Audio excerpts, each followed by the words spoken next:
What is happening, everyone? A great new video for you today. We're going to be doing a vegetable beef soup. Vegetable beef soup. And as always, it's going to be simple and easy. I'm going to take you through every single step. We're going to develop lots of flavors and layers of flavors. Let's get started. Well, first thing I want to talk to you about is the beef, okay? Now, what we're using here now, at the time this is filming, prices of beef have really skyrocketed. So I have not been buying a lot of beef, but if you want to make this soup, you want to do this anyway, but you want to get like a sirloin or a top round or a bottom round. These are all great stew meats. And if you can see here, that you've got a piece of the fat in there too. You don't want to take that off. You want that. That's going to add lots of flavor. So what I've done is I've cut these into like little cubes like this, so they'll cook fairly fast. Now, if you do not have a lot of time, okay, and you don't have 5-6 hours, or you're not going to use, let's say, a pressure cooker, that's okay. So we got to speed it up. So one of the ways to speed it up is we're going to add a little bit of baking soda, and I'm going to show you what we're going to do here. First, before we even get started, we're going to always season our beef with kosher salt and black pepper. And the reason I'm doing this right now is because the trick to this baking soda little chef's tip here is that you want the baking soda to sit on the meat for about 3 to 5 minutes so it can kind of absorb in. So I'm just going to turn these over a little bit like so. All right. And then we'll take some baking soda. And you just want to just kind of sprinkle a little bit on there just so it gets all on there like so. And like I said, you want this to sit on there for 3 to 5 minutes, okay? And it starts a really nice reaction.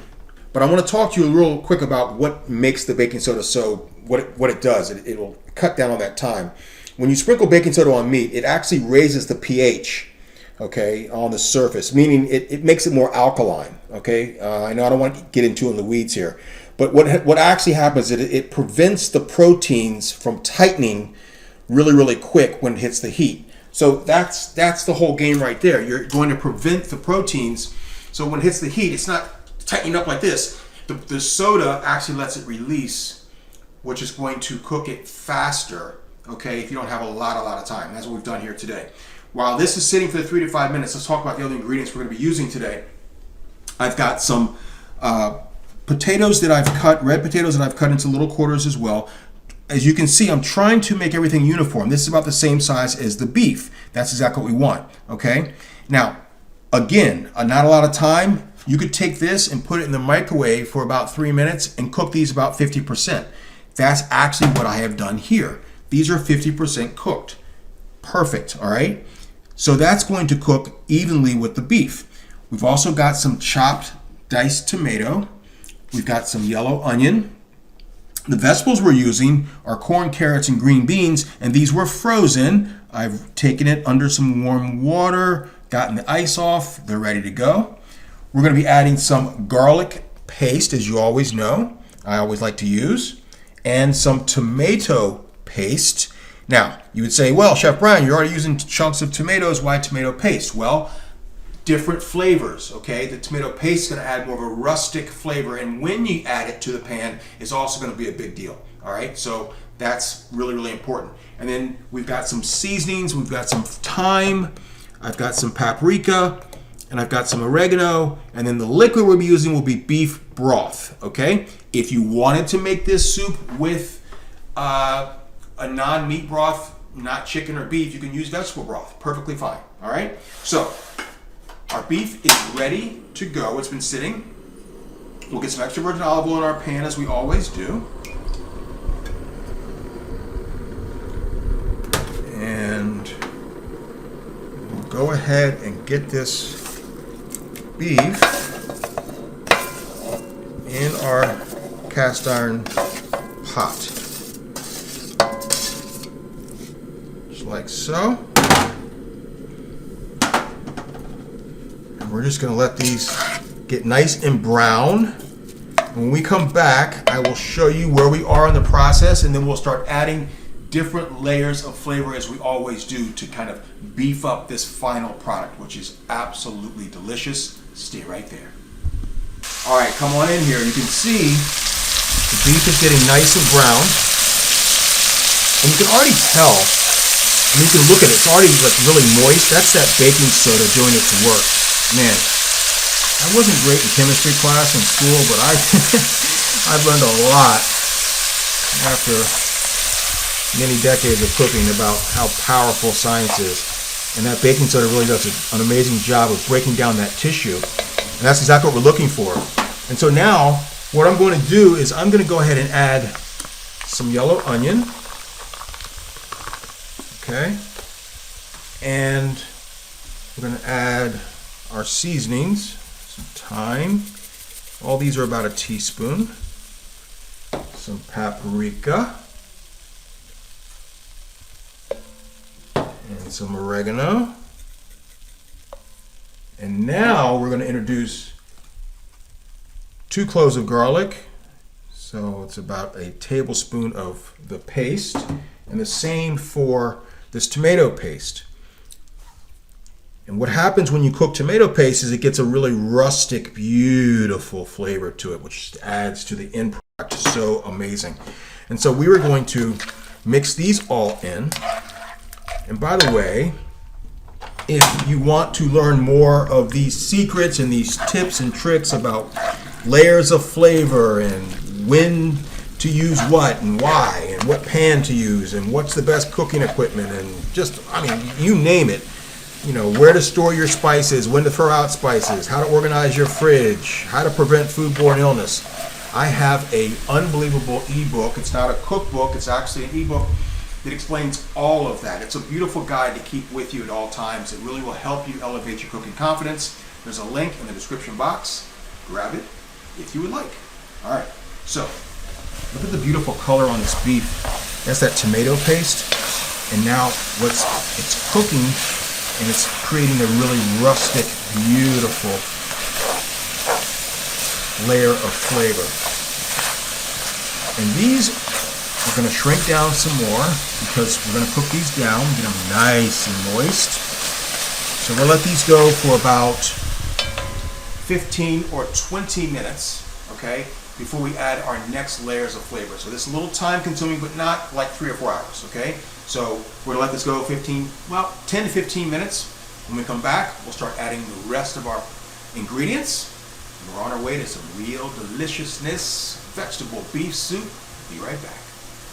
All right, it's been about 12 minutes. I want you to look at this.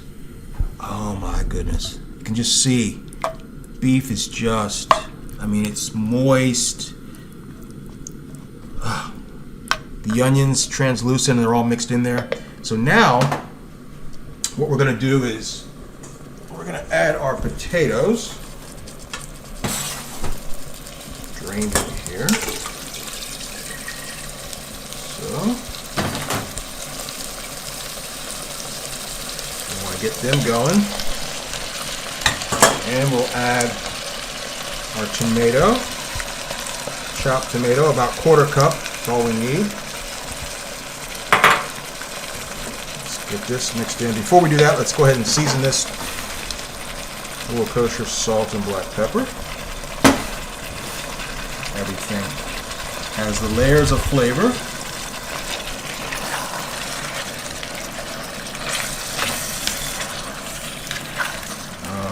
Looking good.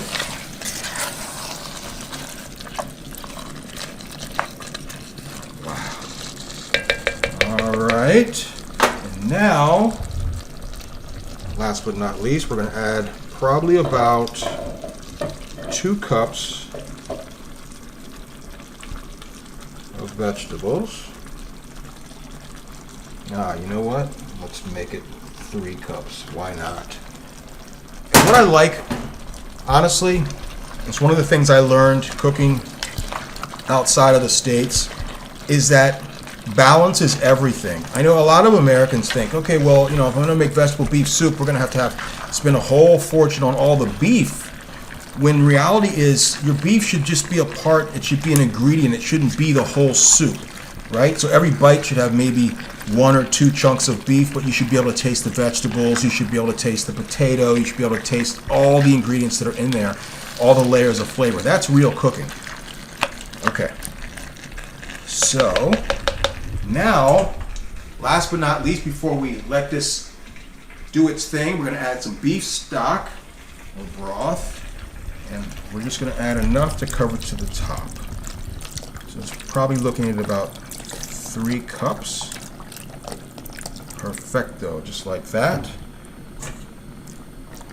And now we're just going to let this go for another 20 minutes.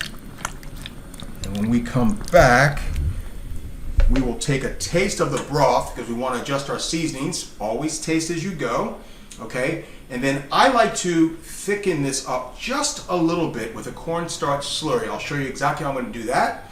And then we will finalize it. We'll finish it up. I have one secret little ingredient trick at the very, very end. You do not want to miss this. This is going to take your soup to a whole nother level. Stay right there. Be right back. All right, it's been about 20 minutes. Let's take this top off. Let's see where we're at here. Ooh, look at that. Wow, that's looking amazing. This is on a simmer, but with that top on, you have to watch it. But look at this. Oh my goodness.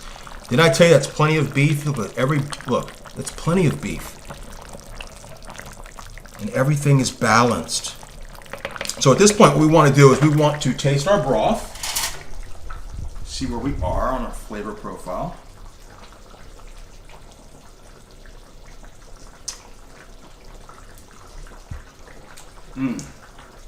Wow, that's really, really good. A little kosher salt. A little black pepper. All right. Now at this stage, everything is basically cooked and ready to go. What I like to do at this point is, like I said, I like mine just a little bit silky, and I like the vegetables to be, and the potatoes and the beef to be suspended. What I mean by that is that they need to have something to hold them all together, which is why we're going to introduce the cornstarch slurry. And so I've got some cornstarch here in a bowl, regular old tap water. And all we're going to do here is we're going to just kind of eye this until we make a paste of what is the equivalent of glue. We want it to be pourable.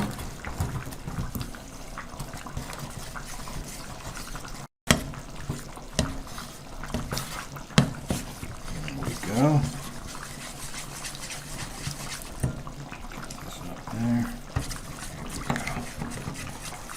And just mix it, work it in there, just work it in there.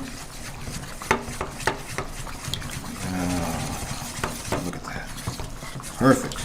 Now, as I've told you, many of all of you watched the channel, that anytime you're adding a thickening agent to something hot, in order to see how thick it's getting, it's very important to have this up to not a roaring boil, but it needs to have enough heat to where it is boiling. Now you can come see here. It's exactly where we want it. It's not overflowing, but it's got coming to a boil. Now when we add the slurry, the cornstarch, we're going to be able to see how thick it's getting very, very quickly. So what I do is I kind of like try to dredge a hole in the center here, because that's where the center of the heat is. And we just slowly add the slurry.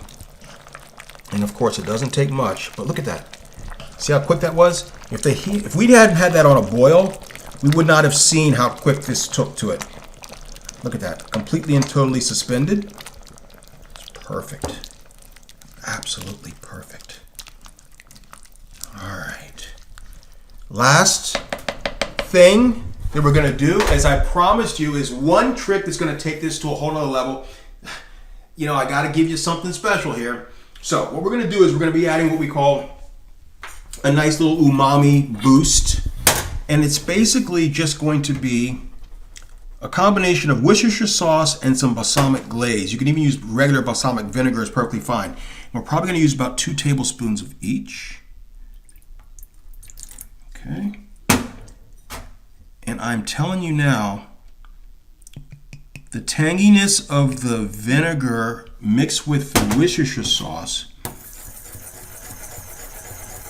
takes this soup to a level that is unbelievable. So we just take it like so, and we will slowly add this in like that. And just let that get in. Again, another wonderful, beautiful layer of flavor. And so we'll let this sit and let all of those flavors become one. You know, I talk about this a lot. It's about taking all of the ingredients and making them come together as one, as a family. This is what cooking is all about. So we'll let this sit for about 5 to 10 minutes to make sure that the slurry gets all cooked out, as well as the last special umami, which is that flavor profile that just like goes boom, boom, boom, boom, boom, and makes you go, wow, what is that? Okay, the Worcestershire sauce and the balsamic glaze, we've added that. So we'll let this sit for about 5 minutes. When I come back, we'll take a taste, and then we're in for some amazing vegetable beef soup. Be right back. All right, come on in here. Last but not least, you know, I always like to add a little earth. So we'll do some fresh parsley. I love the earthiness of fresh parsley. Just adds another layer of flavor right at the end. So you're not cooking all the parsley, but you're getting that flavor in there.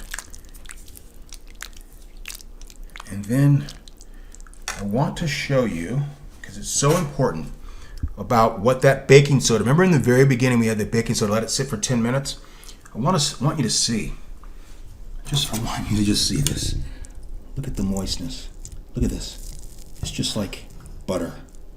Absolutely butter. That is perfection. Look at that. And now, let's take it to the bowl.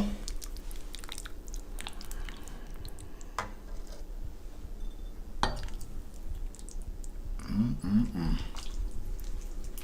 you kidding me? Wow.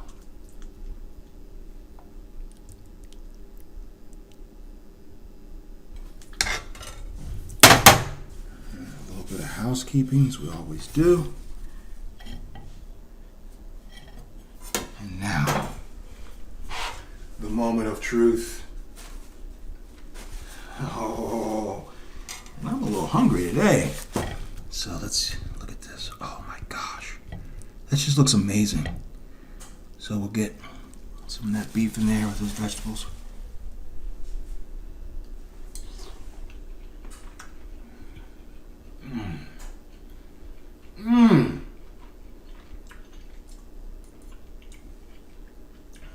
Wow. Wow, wow, wow. That is so good. Gotta go for one more bite.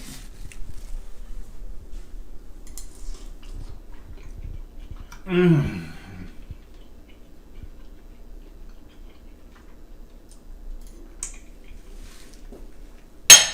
it's outstanding. And the beef is just melting in my mouth.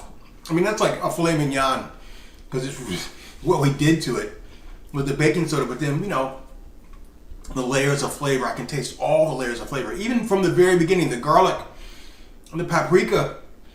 It is so unbelievable. I cannot wait until you guys try this recipe. And I can even taste a little bit of that tang of that vinegar, and the Worcestershire bounces that off. It says, oh, not too much, and it brings it back to the middle. Oh, I just love cooking so much. It's what it's all about. It's about bringing it all together, and look what you got. I mean, a meal that's just amazing. So I cannot wait till you try it. I want to hear all your comments about how it turned out. Thanks again for watching the channel. I am Chef Brian, and you've been watching Chef Brian's Kitchen. And remember, as always, eat well and stay healthy.